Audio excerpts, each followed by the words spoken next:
Hello, everybody, and welcome. We are very, very excited to have you all here. Obviously, we have a huge event today to meet our restaurant critic, aficionado, food god. I will throw all the names out, Mr. Bao Ong, along with Jody Schmal, our food editor. And we are so excited to get the conversation started. I see there's already quite a few people on. If you can start by just throwing in the chat where in Houston you are tuning in from, if you are like us and in the heart of the Galleria at the Houston Chronicle offices. We are here. It might be weird if you're in the office with us, but hey, we love the company. Are you in Montrose? Are you in Tomball? Let us know. We like to know where everyone is tuning in from. And really, I'm here to just kind of give some opening announcements, and then I'm going to pass it on to Jody. As you all know, please start dropping your questions. I already see Meyerland and Bel Air on. Awesome. Very exciting. We are going to have about a couple minutes of some prepared questions, and then we will take your questions live. So everything from what I told about truffle oil suggestions, local beer suggestions, anything food, beverage, even some lifestyle questions, I'm sure we will be happy to answer. I'm nominating Jody and Bao, who are our resident experts.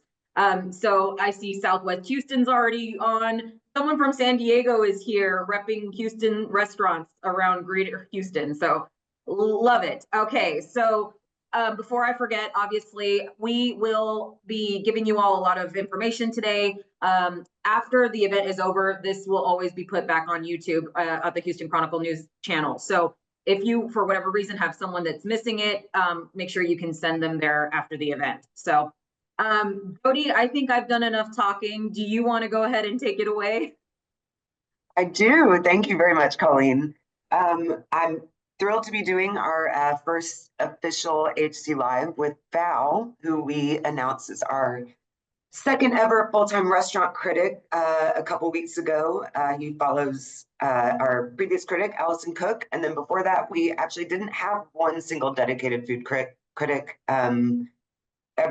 We had a number of people around the newsroom doing it. So interesting times, very excited about it. So I want to start off by sort of asking Bao and having him to explain, how do you get a job of a restaurant critic? I know everyone thinks it's a dream job, and like, what kind of steps brought you to this job?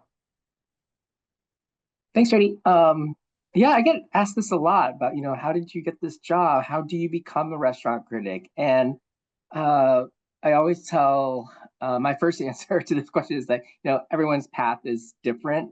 People come from all sorts of different backgrounds. I happen to study journalism, and one semester I had an internship at the St. Paul Pioneer Press in the features department, and I had an opportunity to work with the restaurant critic at the paper, and I just fell in love with it. I just didn't realize that this was a possible career path, that someone might pay you to go dine out and write about it. It seemed pretty glamorous at the time, and I started reading like all of like Ruth Reichel's work, and trying to kind of set myself up on this path into food journalism. But I really believed in having a strong foundation of basic journalism skills of reporting and writing, just because a lot of the writers that I had looked up to had this sort of background, whether it was in journalism or, writing books or writing cookbooks even. But so I decided to work, my first full-time job was at the St. Paul Pioneer Press, and I was covering floods and, breaking news and, fires, it was like definitely nowhere near the restaurant world at the time. So I did that for about 2.5 years before I decided to move to New York. I didn't have a job, and it's 2008, so I enrolled in culinary school. I said, I want to do something related to, this like food writing dream that I had. And it was, it's definitely this like, I definitely had this plan. I was very, I never posted photos of myself online. I still really wanted to be as anonymous as possible, because that, social media wasn't as big. Most of the big time critics were anonymous at the time. So I went to culinary school and, learned a lot about cooking. I didn't have any intentions of being a chef. But while I was in culinary school, I started blogging for a woman who had one of the first big food blogs in New York at the time. I worked for Gail Green. She was a longtime restaurant critic for New York Magazine, learned a lot from her. But the economy was pretty bad around 2008, 2009. So it was, and I was in this weird position. I wasn't able to, I was too experienced to get an entry-level job and not experienced enough to get into, kind of a big fancy publication. So I hid out in grad school. It's like, well, I'll just I'll work on this thesis about spam. This like 20,000 word thesis on spam, see where that leads me. And then I was able to intern at the New York Times on the Metro desk. And, so I happily did that, again, just kind of like building up a network, gaining those skills. And David Carr, the media columnist at the time, introduced me to Sam Sifton, who was the restaurant critic. So, I met with Sam, came in with a lot of ideas, and he said, oh, like, we need you in the dining section, like, extend your internship over here. So I went over there, and that kind of turned into this regular freelance gig that I had, writing a column covering kind of food events in the city that ran online for a few years. And then I freelanced for a few years, and then I started realizing, oh, I need health insurance. I'm like in my 30s at this point. And so then I went to Bon Appetit, and that led to, my next job at Time Out New York, and then Eater before I came to the Chronicle. But, kind of throughout this whole process, though, I wrote a little bit about this in my column. I kind of given up on this dream of being a restaurant critic, because the number of critics that were employed full time with real budgets kept dwindling every year. Yeah. And I've been doing this journalism thing, for a while now, and I was like, it's just, it just seemed like I would be pigeonholing myself a little bit too much to, kind of chase this dream of becoming a restaurant critic. Sure. So when I came here to the Houston Chronicle 2.5 years ago, my official title was restaurant columnist. So, it's covering, features, news, occasionally weighing in on commentary and contributing to, our top 100 project. But and so when this opportunity to become the restaurant critic came up, I think for a second I was like, wait, is this still happening? Like, it's finally happening? Like 20 years later? No, but I couldn't be happier, and I couldn't think of a better city to review restaurants in right now. I mean, you got here and I could not have been more impressed. You guys, like he arrived in Houston, and immediately, like, the amount of restaurants that he was able to visit, even in his first month, I think he wrote about 31 restaurants in 30 days or something like that. And it's a lot. It sounds like, but in theory, it sounds like great, but there have to be some nights where you're just want to eat a protein bar or, a sandwich at home. But that kind of dovetails, and someone has already asked about this in the chat, and I had planned to ask you about it anyway. What is your process when you're, so, you're writing a review every week now. Take me through your process on how you start with, how do you select a restaurant for a review? Yeah. So I would start by saying that, that I think that a restaurant review, although it is largely focused on telling the reader about, why XYZ dish worked or didn't, or why I happen to like it or not, is, that's a big part of a restaurant review. And I think readers want to know, like, oh, do I order this? Is it worth my money? And that's really important to cover. And hopefully, that a critic can bring their experiences, whether it's like having dined for X number of years, or their knowledge of a specific cuisine, or their knowledge of cooking, and bring that into evaluating the food to give it more credibility, is really important. But when I think about, talking about food, like I could say this pasta is al dente, so it's really good, and that's great. But maybe someone prefers their pasta more cooked. Who am I to tell them, like, that's wrong? Like, I would never say that to anyone. But I would try to kind of explain that process. But in addition to that, though, I think in choosing a restaurant, I think there are stories behind restaurant, these narratives behind the restaurants that also say a lot about a review as well. Like what is it? I think it's important to, for us to cover different kinds of cuisines, different price points, restaurants that reflect how, people are dining out right now. Being sensitive to, the trends that are out there, the types of food people are eating, how social media might be affecting things. To really kind of give a review that type of context. So like in choosing restaurants though, I really want to kind of make sure that, we're not saying, this type of food or this type of restaurant is, in a certain type of ranking system, that we really kind of cover restaurants in a way that reflects how people.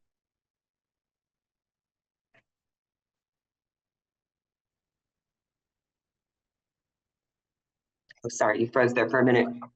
I also wanted to kind of go into, because we live in a world of infinite information, social media, anyone can post anything anywhere.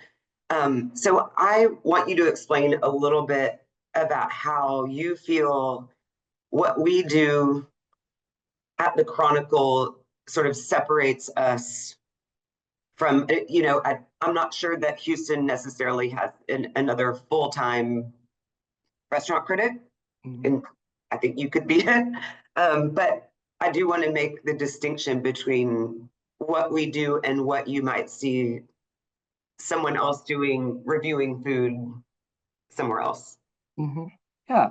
So I think a lot of people don't realize that there are these set of guidelines, these ethical guidelines that we follow at the Houston Chronicle. Whether it's as the restaurant critic or someone covering City Hall or someone covering DC politics. That there are these guidelines that we follow strictly. So, for example, we don't.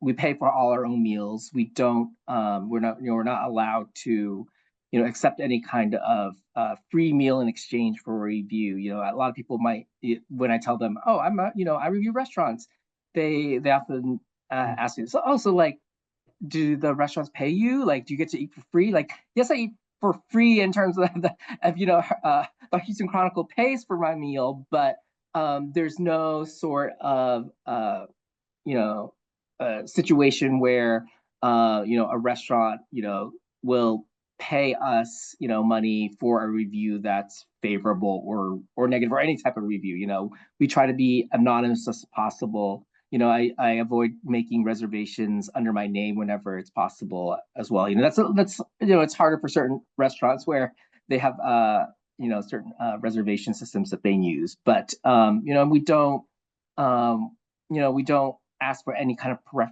preferential treatment when we're dining out. I don't need XYZ table or the prime 7 o'clock dine or anything like that. I assume you actually like, prefer to be anonymous. I mean, you yes. prefer nobody to recognize who you are.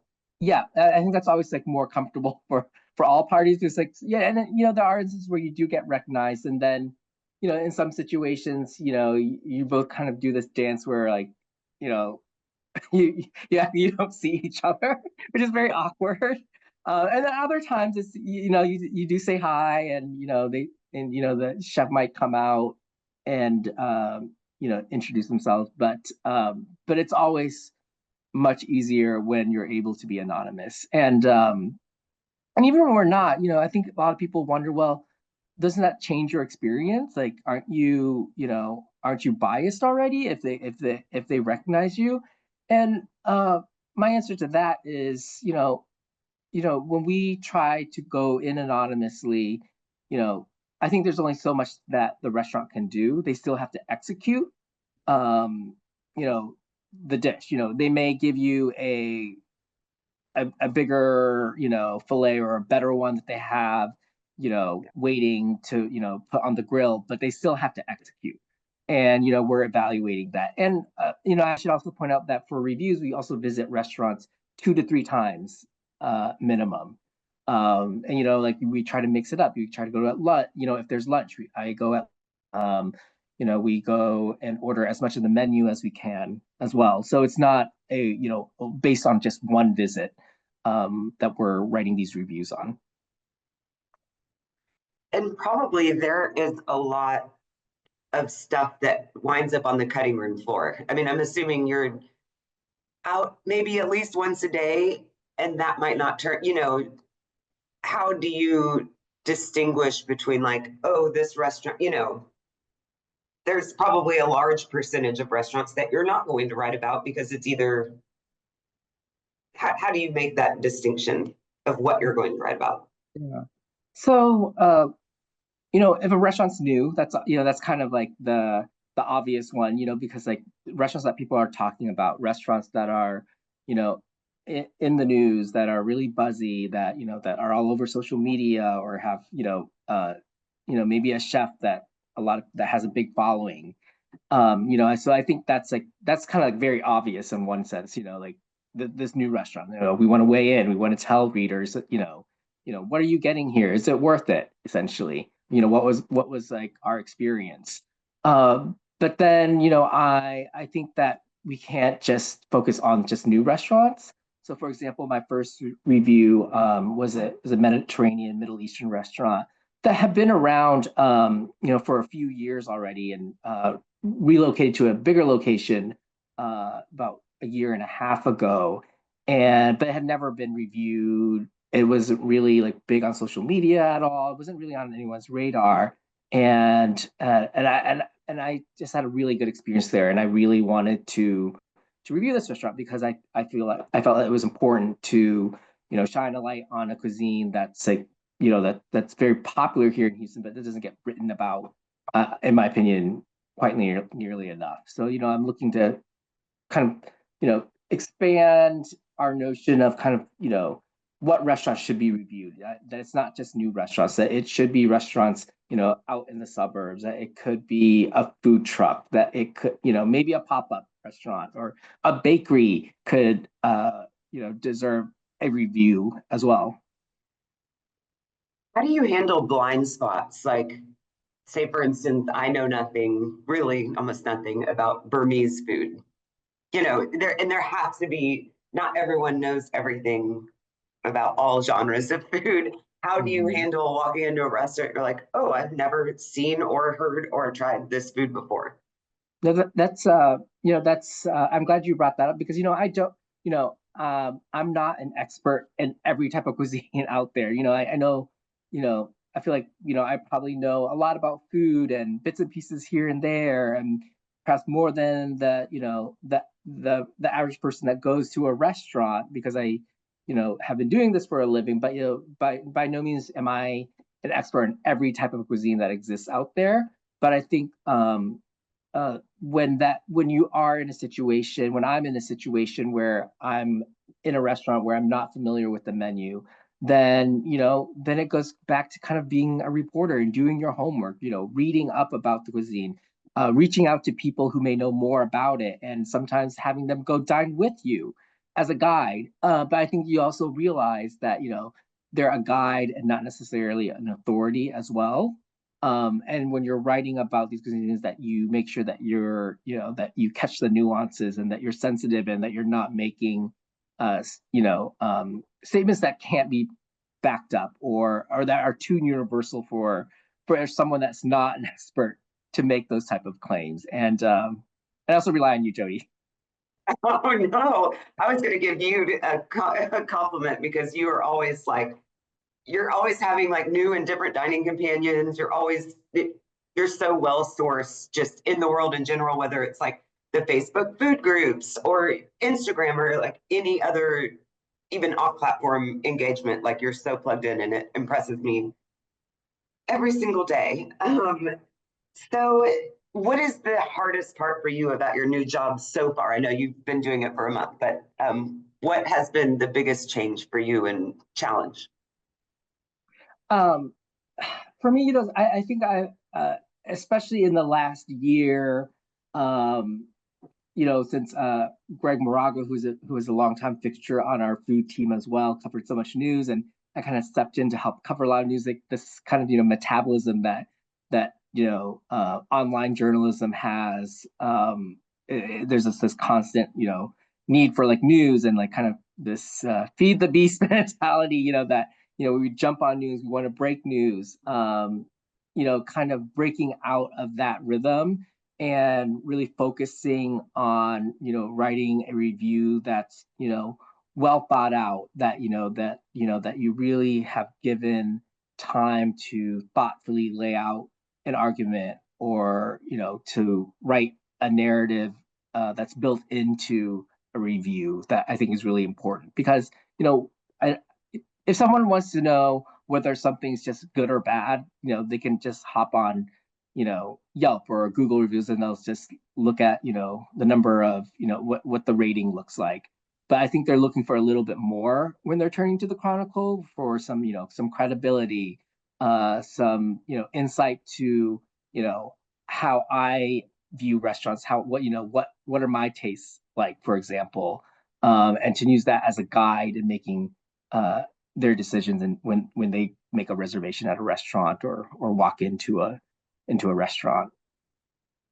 So speaking of ratings, you at some point, I think it was when the pandemic came on in 2020, and Allison Cook, our previous critic, wanted to do away with our star system, which it was a very, very weird times. It's still very weird times and very hard times for restaurants, but we decided to bring our star rating system back for restaurants. Walk me through why we decided to do that. Yeah, I think especially following in Allison's footsteps, I think readers really developed a relationship with her, and they got to know the types of restaurants that that excited her, or didn't. And and I'm the new guy here in town, and I think the stars are one way for readers to kind of to develop that relationship, so that they can like figure out kind of like, oh, like how am I rating these restaurants, because and there are limits to the star system, no doubt, and I think it's been debated a lot in food publications, and and one of those main arguments is that like sometimes the stars don't seem to match up with the review. I think that's like one of the limitations, but at the same time, I think stars are really helpful to readers. I think it'll help guide them in terms of the restaurants that I think are how the a difference between a 1, 2, or a 4-star restaurant. Even though we lay that out at the bottom of the review, kind of what the stars mean. I think it's a good guide for readers, and getting to like know each other. But also, I think in this like social media world where where information should be broken down in a way that's easy to understand, and that translates well to social media, I think stars that plays a big part. Yeah, and another thing I really love about you is that you're very open to ideas, and they're like anytime people reach out to you all the time, you're responsive. And so I was sort of wondering, we have a lot of questions here to get to, but our attendees are I kind of wonder if y'all like the star system. I'm always kind of curious to hear what our readers say, because maybe people do think they're too reductive, but for me, I think it's helpful. But anyway, if anyone has any opinions about stars, please feel free to drop it in the chat. Finally, it is rodeo season in Houston, and you have now been here for a couple of years. I want to ask you a little bit about your experience judging you've judged a few things so far for the rodeo, but the barbecue competition is kind of a biggie. How is that? Have you recovered from that? Yeah, right. Yeah, I think, yeah, like how much brisket did I end up eating for cook-off? But it was really intimidating the first year I judged, the cook-off, because everyone was saying, oh, like this is like it's really hard to get into, and it's like it's a huge privilege to judge this, and but even just like kind of navigating like the whole NRG kind of layout, and getting there on time, and like figuring out all these rules that they had. for judging cook-off was really intimidating, but and so what I've kind of learned though, like this was my third year of judging cook-off, is that there is the competition aspect, and people love trying to win, whether it's like brisket or like a dessert category or ribs or chicken. That it's a big part of Houston culture. At the same time, there are people who I judge next to this guy who's been doing this for like 17 years, and he's not he's not a barbecue guy. He actually told me he didn't like barbecue. Like he's not like that. The reason that he comes back year after year is because like of all these friends he's made, and like the camaraderie and the energy of of the cook-off kind of kicking off, leading off to the first day of the rodeo was a big part of what motivates a lot of people to do this, because it's a big tradition that people really value, and there's just like so many friendships and memories that are tied to cook-off. Yeah, the rodeo has a wonderful sense of camaraderie, whether you're a fan of country music or barbecue or any of it. But I do want to jump in. We had a very early question from Phyllis Bailey, when I think about you judging all of that brisket at the barbecue cook-off, my first question is like, how do you keep fit? You're a fit guy. Phyllis Bailey wants to know, how often do you go to the gym? We want to tell us about your, how do you stay healthy as a restaurant critic? It's a challenge. Not enough for the gym, that's for sure. But so I think that it is a reality for a lot of people who write about food, and I think Pete Wells at the New York Times wrote up kind of about his health and like kind of the challenges of the job, especially when he was like updating his like top 100 restaurants essentially, like in New York City. And it's something that you definitely have to think about. For example, like at cook-off, I'm not eating an entire slice of brisket when there's 15 different ones placed in front of you. So you have to, there's some level of discipline, and you also kind of quickly learn in the job that if there's something that you don't care for, one bite's more than enough. You don't have to finish it. And especially for someone who grew up like clean your plate, that was that was definitely like the MO in our family. And I've had to kind of like learn that that's when on the job, like that's not the case. I have to kind of watch that. But I actually I started working with a personal trainer, twice a week. That's my gym time, twice a week. And then I love tennis. That just happens to be, kind of my non-work interest / obsession. So, I try to do that as much as I can.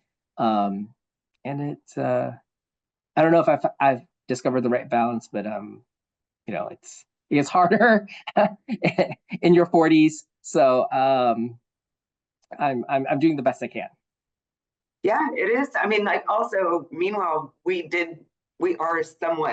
found our way into this profession because we legitimately love food. And that just, for me personally, obviously I don't eat on your level, but that kind of one or two bites eating is hard for me because I legitimately like eating and food. But anyway, someone has asked, I'm moving on to questions, but sorry, Bao, I might have some more of my own questions. You're stranded on an island by yourself and you only have one food for the rest of your life. What are you eating? Oh, one food for the rest of my life. Okay. Let's just say it's noodles. Like, like I always feel like it's a toss up between like noodles and rice. I go for noodles because I say there's a lot more variety. You can make soups, you can make stir fries, you can have it cold. Just like the number of dishes with noodle. Yeah. Any kind of noodle dish I could live with for, if I was stranded on an island for the rest of my life. Yeah. Give me noodles. What about a cocktail? Cocktail? Or a beer or a wine, or what kind of? If I had I love a good gin martini. So that's it. That's an easy one. What has surprised you most about the Houston food scene? Like good and bad. Mm, what has surprised me the most? I think just like seeing uh chefs kind of backing each other up a lot.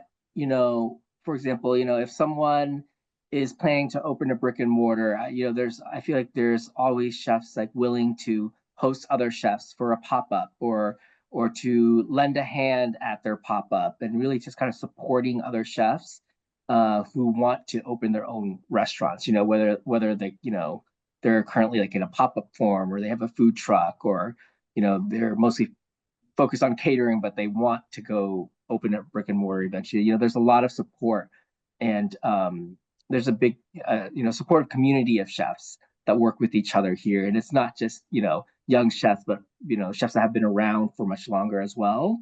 That was surprising to see. Especially since it's so tough out there. I mean, like, Yeah.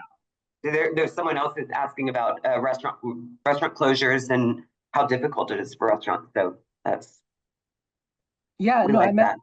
I met with someone yesterday, and she was telling me about how, she was her career for, was kind of like in barbecue, was really focused on barbecue, but she was kind of missing of being like, in front of the house and more of a kind of a typical like restaurant setting. So, one chef, just let her, kind of like work in his restaurant whenever she wanted to, and kind of help out, and just kind of like, kind of feed that part of her, what she was kind of interested in, why she loves the restaurant world so much. And he was like, yeah, work for us whenever you want to. Like, we'd be lucky to have you. And that was, that I think that's like a great example of how like supportive people are of one another. And what do you wish the restaurant scene had more of Ooh, that more. you've noticed so far? Ooh, okay.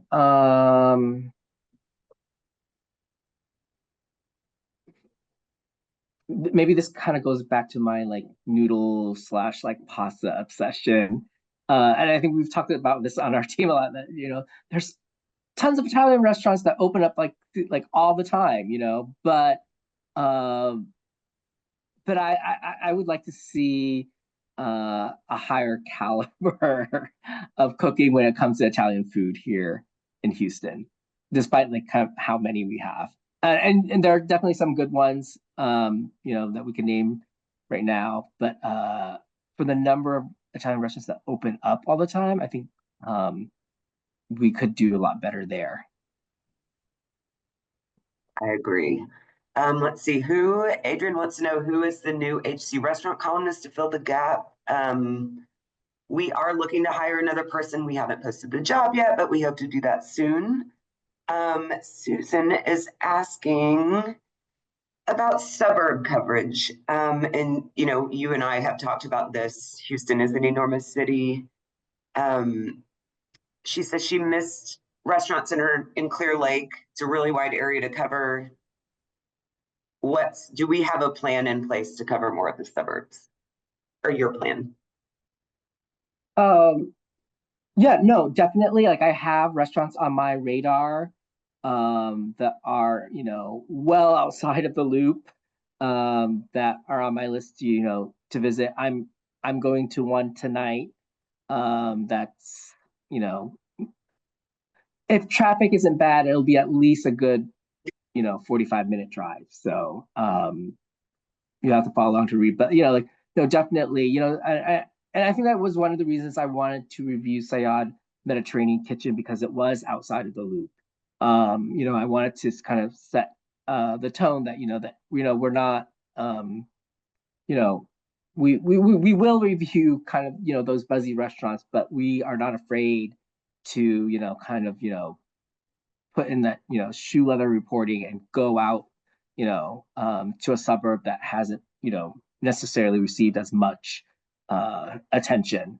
And and also like I've been asking readers, give me your suggestions. Like I'm only one person. I can only cover so much ground. I'm not going to know what's happening out in Missouri City as much as I might know what's happening more locally, where I live in Fourth Ward and in the surrounding neighborhoods. So I hope to kind of develop that relationship with readers where they feel like they can, give me recommendations and give me tips on places to add to this like never ending list, because it's, Houston is a huge area to cover for, one, let alone, I don't know, even if you had like a team of like 5 critics, it would be impossible to cover everything. Well, and I have been advocating, if our bosses are listening, we are thinking, I think a lot of it is because it is such a sprawl. Like I just remember Allison lived on the east side, and for her to go to the Woodlands, that's, I think she said 50 miles or something each way. So it would be great if we could do an occasional weekend every month or two, like we get a hotel and eat all around. But we are definitely aware of the suburbs. We love the suburbs. I've spent a lot of time in the suburbs, Woodlands, Katy, Cypress, Clear Lake. It's definitely a focus for us moving forward. Let's see. Dwight Silverman, who we used to work with here at the Chronicle, wants to know about restaurant closures. Does it just, we've been reporting on a lot of closures. Is it just because we're reporting on it more, or is that actually happening that you've seen? I don't know if I'll start by saying that I think there is a general sense of fear for people who write about restaurants or people in the industry that, this year could bring more restaurant closures than in past years. Maybe not to the level of what transpired during, the early days of the pandemic and in 2020. But I think there is a lot of anxiety over, how restaurant closures could shake out this year. And we're seeing a lot of notable ones, like, like when Tris closed in the Woodlands, that was huge, and, had a huge following. And we're hearing about, a closure every few days, that there's at least one restaurant closure. Is it more than usual? I'm a little shy to kind of go to say that. And that's something that we're keeping tabs of carefully. And our food reporter Sonia Garcia is really, on top of it. She's keeping track of all these closures and rounding them up every month. And and she's also reported on how tough it is for restaurants. And I think this is a kind of something that we'll continually look at and kind of track carefully, because if it is more, in fact, more than what's the norm, then we want to tell those stories, and we want to kind of go behind and explain what does this mean, in terms of the economics of the city and the livelihood of people who work in the industry. What does it also just mean for the restaurant scene in general? Okay, Glenn Lyons, your backstory is incredible. What particular people and parts of your life were key in getting you here? To Houston or the job in general? I mean, I think if we're talking about kind of the career in general, it is this like this love of food is obviously like a big factor in it. But I think what draws me to food journalism so much, whether it's writing a review or a feature, is that the food kind of touches like all parts of our lives. It's not just about what's on the plate. Some of the best food stories out there, sometimes it does get political. It can, it touches religion. Obviously like culture. It's something that we all relate to at some level, because we all have to eat. Some of us enjoy it more than others, some, and whatnot. But it's something that we all share in common. And I think because we all share that in common, it's something that that kind of filters into all different areas of society, and to be able to write and like tell those stories. I just feel like there's kind of endless number of stories that you could write that are related to food. And and and that's part of the challenge of like being in this new role as the critic, where I'm really kind of focused on making sure that I write this column every week. Is that like I'm also always thinking about all other stories that kind of exist in restaurants and in the food world. It's a people-driven industry for sure. I mean, food is people, in my opinion. Yeah. A couple of people are asking what for the criteria for being one of your dining companions on a review visit. Oh. We just have to get along. I can't. I don't think I can. You have to be able to share food. Obviously, people who that I dine with, like some of the friends that dine with me more regularly than others, like they know that, we don't want to kind of bring any attention to ourselves if possible. That it's that there's certain like ethical guidelines we follow. We always want to kind of keep that in mind. Anyone that can kind of is willing to eat all types of food, that's always really helpful. And willing to kind of like go out to Asia Town, go out to the Woodlands, or go out to where else? Like what's else? What's on my list? To like to like a food truck park that's like near the airport, for example. Just like a lot of flexibility. Do you let people order whatever they want? I usually kind of have an idea of, okay, like when I'm trying to decide through a menu, okay, like I want to get an idea of like how a kitchen executes on dishes that probably that would be ordered the most, just kind of as kind of like a baseline way to kind of evaluate a restaurant. We want to try something that looks like a little bit more creative, something that that's really popular or that they might specialize in, and then from there, like I try to like make it as a kind of a typical dining experience as possible. But so yeah, I do try to not be too much of a control freak there. Is there one experience, Allison Garcia is asking, what has been your most memorable restaurant experience, good or bad, since you moved to Houston? Ooh. Most memorable. I someone that I kind of just like met through social media, he gave me kind of this like taco tour one day, and like when a friend of mine was also like visiting town, and we're like we just kind of went on this like taco tour, and we went to the sunny like flea market off like Airline, and it just was like, wow, like this is only about 20 minutes from where I live, like just outside of downtown. It just kind of feels like uh A whole other world, isn't it? yeah. And we had some amazing tacos, talked to some really like fun, interesting people.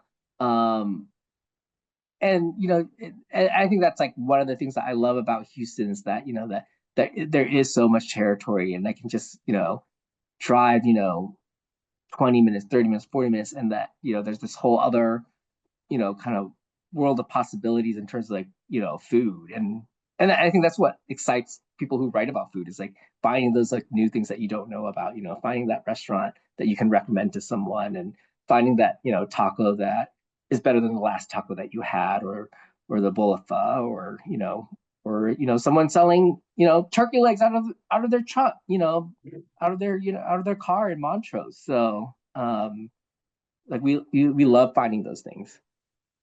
Okay, I'll do a few more. Do you want to give us your thoughts on the Michelin Guide coming to Houston?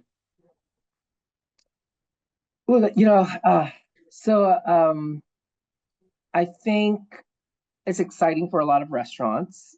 I think it's stressful for other restaurants as well. And so it's definitely a mixed bag. Some restaurants are very, very keen on, trying to get that Michelin recognition, while others are kind of, well, we don't necessarily want that pressure, or we don't need that type of affirmation. While other people could be really good business to the city.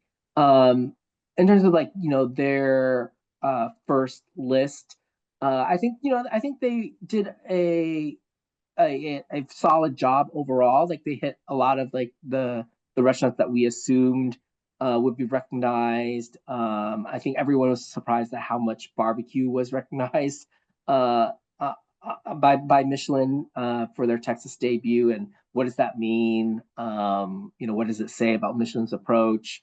But there are also spots where we feel, I think a lot of people would agree that Michelin also missed. Like for example, like Theodore Rex, which I think is a lovely restaurant. Was considered a Bib Gourmand restaurant, which one of the criteria for that category is being of it tends to be like more affordable restaurants of a good value. But I think anyone that's like dined there knows that it's not easy to walk out of there for less than like $100 per person when you're talking about food, drinks, and gratuity added up. So there were kind of decisions that didn't kind of add up. I think the second year of Michelin will be really telling to see kind of if they've gotten to know Houston better or Texas better in general. Yeah. Okay, I'm just going to breeze through a couple more. I know Colleen has a couple more questions. Someone asked, will we be posting videos or pictures with your review? Yes, to both of that on every social media account, TikTok, Instagram, Facebook. Give the Houston Chronicle a follow. Also on YouTube, if you want to re-watch this particular one, this particular panel will be on there. Someone is asking, what does Bao think is the best authentic Vietnamese restaurant? And before you answer this, I want to preface with, we do plan on doing a list this year of the best Vietnamese restaurants in Houston, but maybe he wants to share a little bit about what he loves now, so I'll let him do that. So I think what's really great about Vietnamese restaurants in Houston is that, besides the fact that there are so many and we have a huge Vietnamese population, is that because there's so many Vietnamese restaurants, that I think the people who are really into Vietnamese food, they'll tell you, okay, you go to this place for pho, you go for this place for banh xeo, you go to this place for like a chicken pho, or you go to this place for desserts.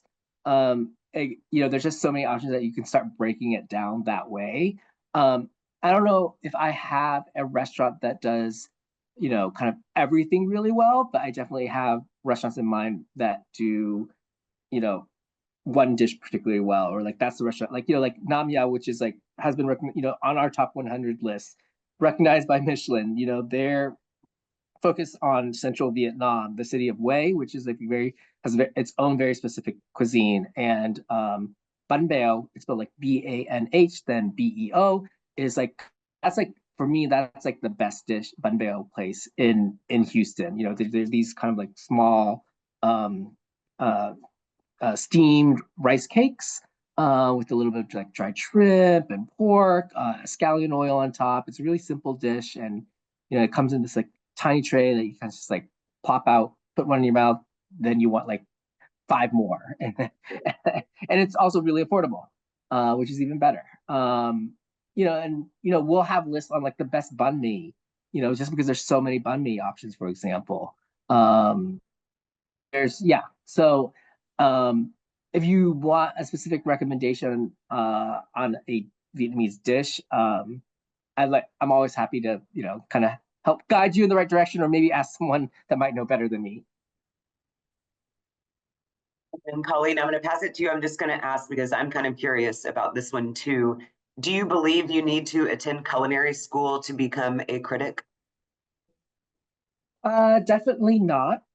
I think going to college school helped me understand food, from this kind of technical standpoint, which is really helpful. Like part of my career, I've helped like edit recipes before, or it's really helped me in to talking to chefs, kind of understanding because I did spend some time working in kitchens. Part of my culinary school required working in the school's restaurant for 4 months, and then I have to do internships at restaurants in order to graduate. So then you kind of learn this language that revolves around restaurants and food, and that helps. Whether like in a restaurant for like a restaurant review after my visits, I typically will call up a restaurant, try to reach the owner or the chef and like kind of fact check things or like learn a little bit more about how a dish is prepared, and having that culinary knowledge definitely helps.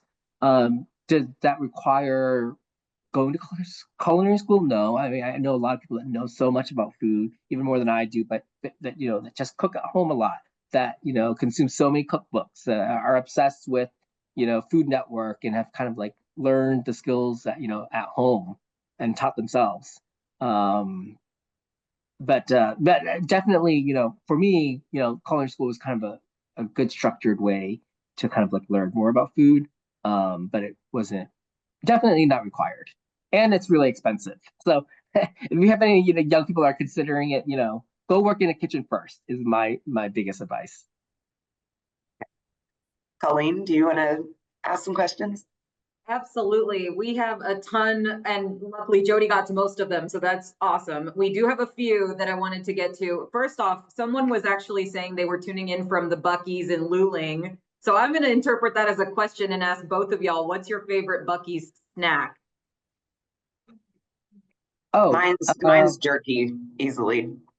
Any jerky. I love their thick peppered jerky, like camper rancher style. I think that's mine.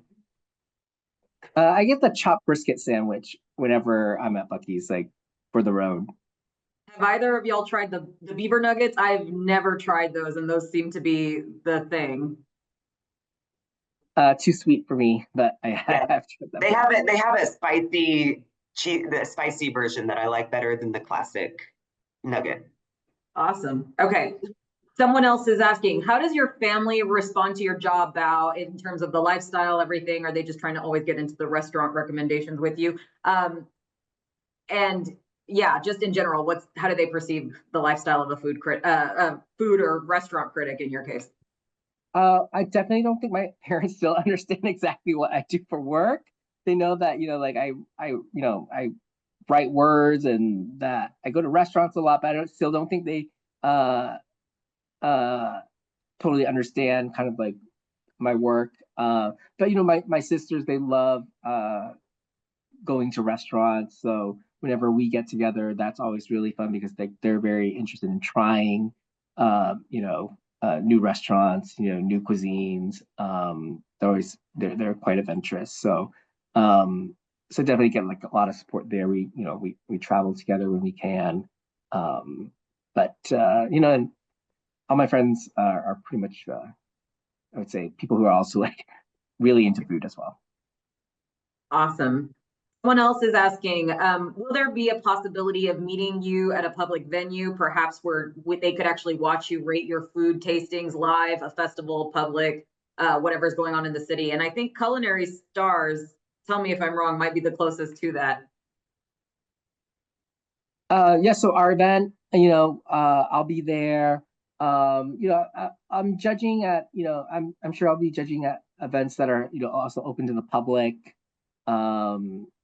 I'm trying to think of the next one. I think I have to judge a sangria competition, which I don't really know much about, but I signed up and I agreed to judge a sangria competition coming up in a month or two. Truffle Masters just, ended, I think last week. So if you follow a lot of like the food festivals, a lot of times there's media participants serving as judges. Yeah, Jody, do you want to speak to what Culinary Stars is, just in case people aren't aware, they can look out for it? Yes, please. So every year, and this will be Bao's first year heading up our annual Top 100 Restaurants project, which is probably the most time-consuming and expensive thing we produce every year because we go to hundreds of restaurants, paying out of pocket. And with that event, we unveil the list. The event unveils the list every year. It's usually toward the end of October. Last year, we had 25 to 30 restaurants all of which top restaurants that were on the list, serving up really good food, lots of wine. It's super fun. Val's going to be there. I'm going to be there. So we'll have more information on that probably in the summer. Awesome. Someone else is asking or saying more of a statement that their personal comfort food is char kway teow. This was along the Vietnamese question. Bao, would you ever do a tour of that? Do you have a recommendation of that? Have you even tried it as a dish? Oh yeah, for char kway teow, I think the first one that comes back is at Fat Eatery. I've had that noodle dish before at Fat Eatery, and it's very good. The question was like, would I do a tour of? Yeah, like how you did the taco tour. It was when you were saying a friend was taking you around. Yeah, I mean, I think we're very open to those type of ideas here at the Yeah. Chronicle, and maybe it's a little food tour of Asia Town, or down Westheimer, or there's just so much. Yeah, that's definitely a possibility. On that note, someone else is asking what's the best way to submit restaurant recommendations to you all, or something along the lines if they want to suggest a tour. How can they do that, Jody? If with Bao, or maybe a general restaurant recommendation. I mean, we are available. Our emails are out there. If you need us to give you our emails, we can. You can reach us there. You can message us on Instagram. You can send us a Twitter direct message. I mean, we're available all the time. We love recommendations. I mean, Bao probably, I say that as someone who probably does not get as many of them as Bao receives on a daily basis. But yeah, we do pay attention. We listen. We want to know what people's favorite restaurants are. We want to know if you are interested in doing a tour of Houston's best Vietnamese dishes, and if that's something you would be willing to like pay money for. We want to know how much would you be willing to pay for it. Like we're all about, we want to engage with people, and we want to provide our work as a service for people. So please send, I mean, Bao dropped his email in there, I'll do the same. Yes, absolutely. And the newsletter, I believe, is also a really important resource for people to get a hold of you too. Obviously it goes out weekly. Bao, you put it together. Jody, you put it together. It's kind of a work and amongst the whole team. Can you tell people where they can look for the newsletter? So we, every Wednesday, just after lunchtime, we send an email that kind of contains all of our work from the previous week, including Bao's reviews, including guides, including the latest restaurant news, recipes from our cooking columnist, Anita Jaisingani, who is amazing. It all goes into one place. So if you're one of those people who has trouble keeping up with every single feed and every single email, that's, if you sign up for that one email, you'll get it every Wednesday after lunchtime, and you'll be able to read all of our work from the past week and get caught up. And then it's called Flavor. Perfect. And then we've got to wrapping up. There's one more question. What is the best restaurant in Northwest Houston, Cypress area, or as close as either of y'all have gotten to that area, if you have? Say that again, real quick. Sorry. The best restaurant you've had experience-wise in Northwest Houston or Cypress, near Cypress area, and if not, do you know of any restaurants you maybe want to review from that area in the future? Oh, I tried an Indian curry pizza out in Cypress. I wrote about their opening, and that was really good. I would totally review that type of restaurant. There's another spot kind of in Northwest Houston. I won't give the name because I'm considering it for a restaurant review, where it's just you basically there's tacos and pizza, and it's a bit hidden, and that's on my radar for a possible review, maybe next month or the following month. I'm trying to think what's else around Cypress. I've been to a Ukrainian restaurant out in Cypress that was really good. But yeah, I mean that's not an area that I get to as often, but like this spot with the pizza and tacos is that came from a reader tip.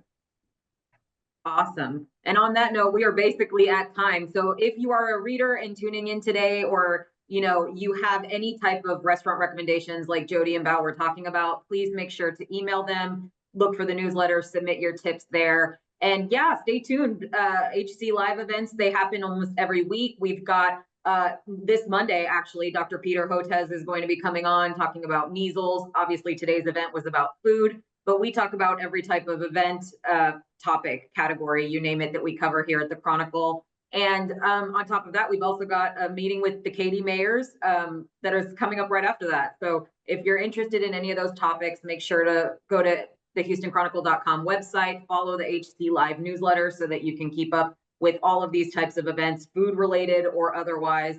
And with that, we are at time. So thank you again to our panelists and esteemed staff here at the Chronicle, Jody and Bao.